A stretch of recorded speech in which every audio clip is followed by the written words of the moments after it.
Good morning, KHS, and welcome to our annual Remembrance Assembly. Every year on Remembrance Day, we each take a moment to reflect and show gratitude to those who have served in armed conflict around the world.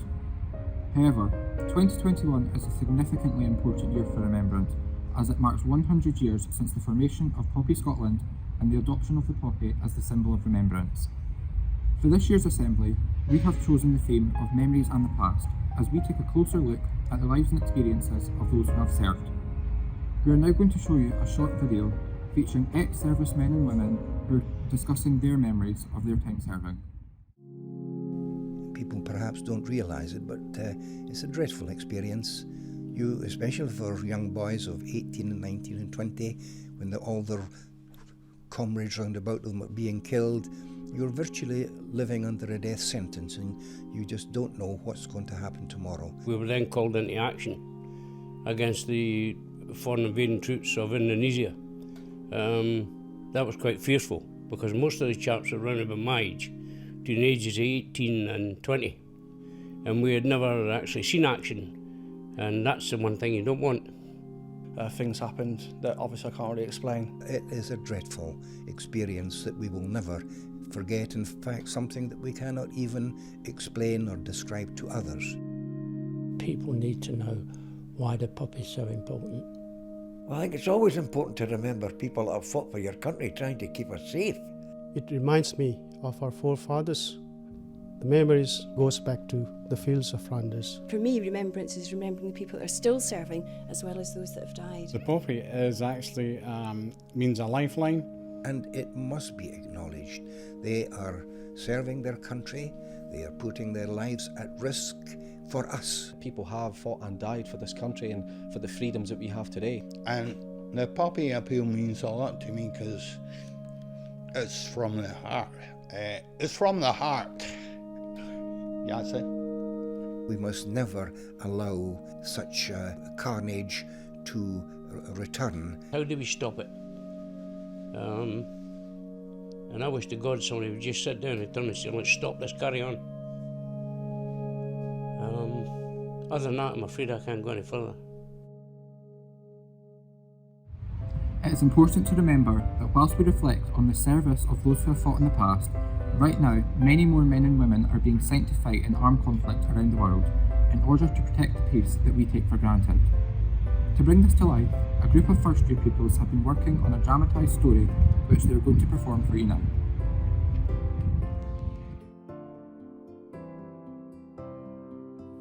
Girls, remember, Dad's been away before and he always comes home safe. Goodbye, come home safe for us. Bye Dad, we'll miss you. Goodbye, take care now. Goodbye, sweetheart. Thank you, everyone. Bye. Where are you going, Dad? Just a work trip, Chuck. I'll be back soon. Okay. Girls, I know this is upsetting and hard, but will you please go and set the table while me, Gran and Auntie Hannah say our goodbyes? Bye, Dad. Bye. As lots of rainy Tuesdays pass, the children miss their father more and more. Girls, come here, please. What is it, Mommy? Is Dad coming home? Not quite, sweethearts. Take a look at this. I'm so sorry. The little family received the news of their father's passing. The next few weeks was a very dark time in the household. A few years have passed and the war is finally over. We miss you. But we all know that you went away to give us a better future. We all hope the angels are treating you very nicely up there. My little boy should be getting the best treatment up there. I miss you, little brother.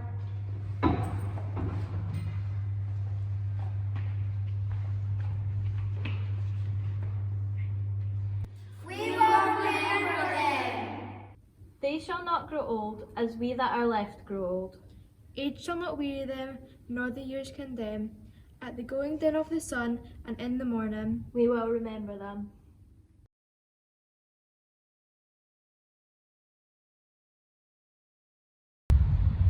Private John Cydney McKenzie was the only son of Donald and Grace McKenzie of Stewartville to Berwick Place, Dysart.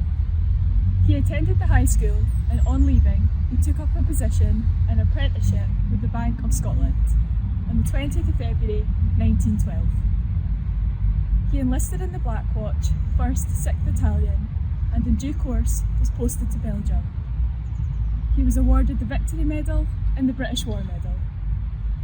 John was killed in action on the 2nd of July 1917, aged only 20 years old.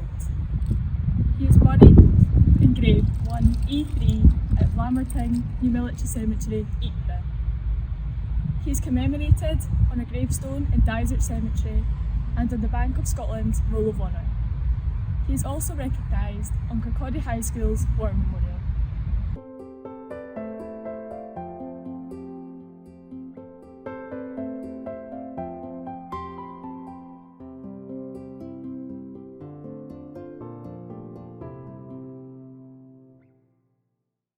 Green Fields of France. Eric Bogle is one of Scotland's most treasured songwriters. Born in 1944, Eric began writing songs and poems when he was 8 years old, inspired by his musical hero Elvis Presley. Green Fields of France is a song that was written in 1976. The song is about the grave of a young Irish soldier who fought in World War I. Eric Bogle says he gives a voice to the voiceless, as thousands of Irish soldiers fought on the battlefields of World War I. Oh, how do you do, young Willie McBride? Do you mind if I sit here down by your graveside and rest for a while neath the warm summer sun? I've been walking all day and I'm nearly done. And I see from your gravestone you were only 19 when you joined the glorious fallen in 1916. And I hope you died quick and I hope you died clean. Or William McBride, was it slow and obscene? Did they beat the drum slowly? Did they play the fife lowly? Did they sing the death march as they lowered you down? Did the band play the last post and chorus? Did the pipes play the flutes of the forest? I can't help but wonder, oh Willie McBride, did all those who lie here know why did they die? Did you really believe when they told you the cause? Did they really believe that this war would end wars? For the suffering, the sorrow, the glory, the shame, the killing, the dying, was it all done in vain? For William McBride, oh, it happened again, and again, and again, and again, and again. Did they beat the drum slowly? Did they play the fife lowly? Did they sing the death march as they lowered you down? Did the band play the last post and chorus? Did the pipes play the flutes of the forest? Did they beat the drum slowly? Did they play the fife lowly? Did they sing the death march as they lowered you down? Did the band play the last post and chorus? Did the pipes play the flutes of the forest?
Two-minute silence. 2 minutes silence for the dead. I thought of the fields when the fields were red. Red, not of poppies, but with blood, blood of men, the image of God. 2 minutes silence for the dead. I stood in the crowd and bowed my head, bowed not in reverence but in shame, to the intel of the memory of their name. 2 minutes silence for the dead. Last post is sounding, eyes are red, but Reva is calling me instead of the last post in memory of the dead.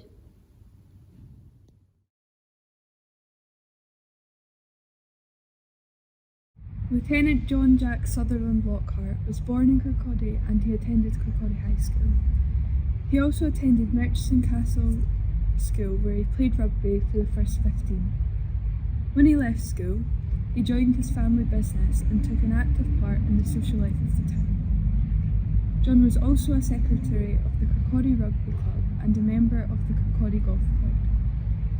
Soon after the outbreak of the war, Jack joined the army and was commissioned a lieutenant in the Royal Scots. He was described as being happy and proud. He was awarded the Victory Medal and the British War Medal. John Jack Sutherland Lockhart died on the 10th of May 1916 and is commemorated on the Kirkcaldy High School War Memorial.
On Remembrance Sunday, head boy and head girl Danish Mahmood and Jessica McGregor will lay a wreath here on behalf of Kirkcaldy High School.